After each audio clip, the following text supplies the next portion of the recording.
Please give the command for at least take us by.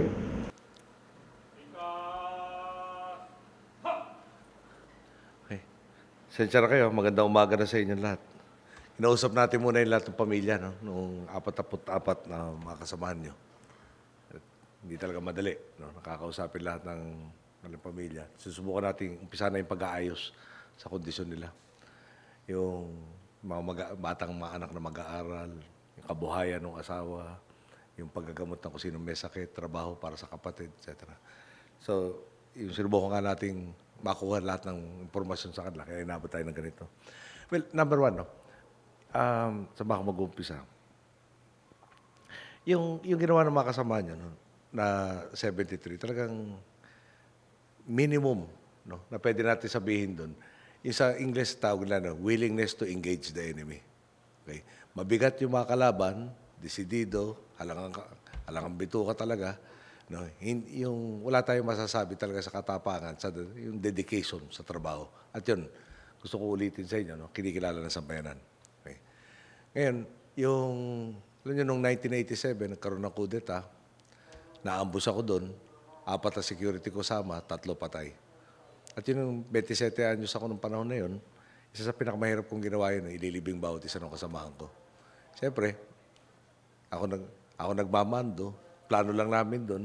May report kasi na nilusob yung Malacanang. Sa Malacanang, nandun nanay ko, tsaka mga kapatid ko. Binilin sa akin ng tatay ko, 12 anyos pa lang ako, na akong bahala sa kanila. So gusto kong makabalik sa kanila. No? At sinabi ko lang sa mga kasamahan ko noon, susubukan natin lumapit, pero kung hindi natin, may lumusob nga, hindi malaking puwersa yun, kung hindi natin kaya, hindi natin ipipilit. Ngayon, minalas kami, nagtagpo kami kung napunta na kayo sa bandang Malacanang, tapat ng St. Jude, yung karsada nagiging parang S-curve ang tawag. So pagpasok namin ng kurba, mula yung JP Laurel, pag tinitingnan mo diretso, wala kami nakikita. Merong isang nakapatig na lumipat doon sa Concepcion Aguila, kaya umiwas kami. Nung pala, yung iniwasan namin yung naliligaw. So pagdating doon sa liko, no, na blind spot, bigla nandun to kalaban, napaatras na. So nagsalubong kami. 94 sila, may isang B-150. Nagkaroon pa kami dialogue bago kami inupakan. 3 namatay sa kasamahan ko nga. Tapos sinulitin ko sa inyo. Talagang buhay kayo, no? Nabuhay ako, isang kasamahan ko nabuhay rin. 2 kami dito sa 5 na buhay. Pag uwi ko, tinatanong ko sarili ko, no? Kung hindi kami lumabas, buhay kaya sila? Bakit ako nabuhay? Bakit sila hindi nabuhay? Para akong mando, di kasalanan ko lahat to. Responsibilidad ko to. At yung may ginawa sa tatay ko, ito nangyari sa kasamahan ko, talaga napaka-importante yung bawat buhay. No? Importante sa akin na yung katulad dito, no? Pag yung dumarating sa akin ng mga report sa ibang mga units ng ATAP, PNP, kunyari kalaban ng NPA, tayo nag-initiate ng engagement tapos nawawalop. So, talagang tulak ako ng tulak sa liderato ng AP, ng PNP, na talaga sanayin natin lahat ng gusto, ibigay natin yung kasangkapan na kailangan talaga, manigurado tayo na, di ba, yung pwede natin harapin ang sarili natin sa limit, sabihin na, hindi namin kayo pinabayaan, no? Talaga inaalagaan namin kayo, tinaruga kayo. At sa totoo nga lang, no, yung nakikita naman natin yung pagbabago na no? Yung NPA talagang pakonti na pakonti. No? Ito nga, yung pagkatagal-tagal na hinahabol ng Marwan at saka si Usman, no? Naabot na rin natin. Isipin nyo, lampas na 1 dekadang hinahanap to. No? At kayo nga nanguna, no? Talaga nakuha natin to si Marwan.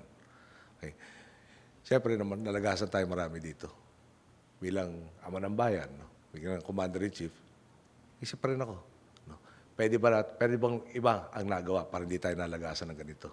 Ano ba ang magagawa natin para siguradong hindi tayo malagasan ulit ito? Mapanganib talaga, lalo pag ganyan kalaban mong walang pakialam sa buhay. No? Pero ganun pa man din, no? Yung parte to ng trabaho natin lahat. No? Pwede tayong matras sa kalaban, sabihin, bahala na kayo sa gagawin niyo, huwag lang niyo kami molestahin. Pero habang nandyan sila, tuloy ang panganib. Yung kanina, bakit di niyo narinig, ulitin ko lang. Yung nung nagkaroon sa Cagayan de Oro, kung di ako nagkakamali nun, sinubukan lang ulitin yung bali. May pinasabog, may namatay na 2, dumating yung first responders, may nahanap na isa pang bomba, nilagay pa sa ilalim nitong truck ng GMA, yung pickup nila. hinihintay na dumami tao, pasabugin ulit. So, yun ang habol na para may himpa, para takutin tayong lahat. Ngayon, yung pare-pare na tayong pagod mula nung linggo. Umaga pa lang, sinabihan na ako nung naging resulta, yung kay Marwan.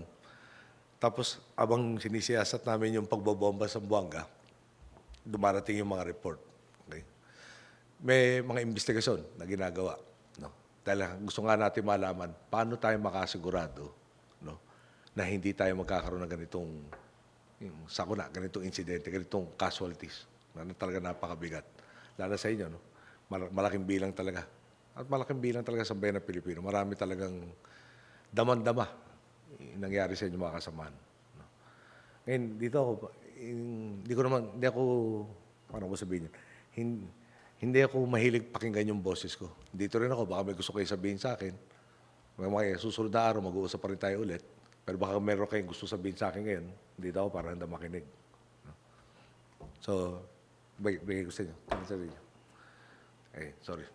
Chief Superintendent, baka meron kayong gustong parating sa akin ngayon. Anybody, no? Please feel free to speak up.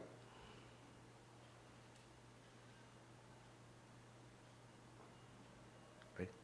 Sigurado kayo, baka nagkakahiyaan tayo dito. Hindi tayo dapat magkahiyaan. Hindi tayo magkakaunawan kung magkikimkim tayo. Kung gusto nyo mas madali isulat, sulat nyo. Gusto nyo padaan sa mga opisal nyo, dahil sa mga opisal nyo. No? Pero dulo nito, no, committed ako. Siyempre, low moral tayo lahat dito, babalik natin yung moral. No? Tataas natin ulit yung, di ba? Lahat ng paniniwala natin sa sarili, yung kumpiyansa sa sarili, yung confidence. No? Saan nyo ako, katulong nyo ako doon. Okay? So, dito si Director Espina. No? Siyempre, mga ako ng bayan, pero kailangan kong malalay sa mga kapatid. Mga kuya nyo. No? Nandito lahat, handa makinig. Secretary Mar, nandito rin. Okay? So, sigurado kayo? Wala kayong gustong pag-usapan ngayong gabi?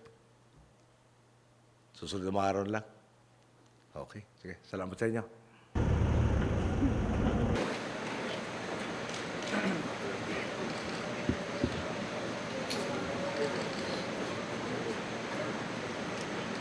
Thank you.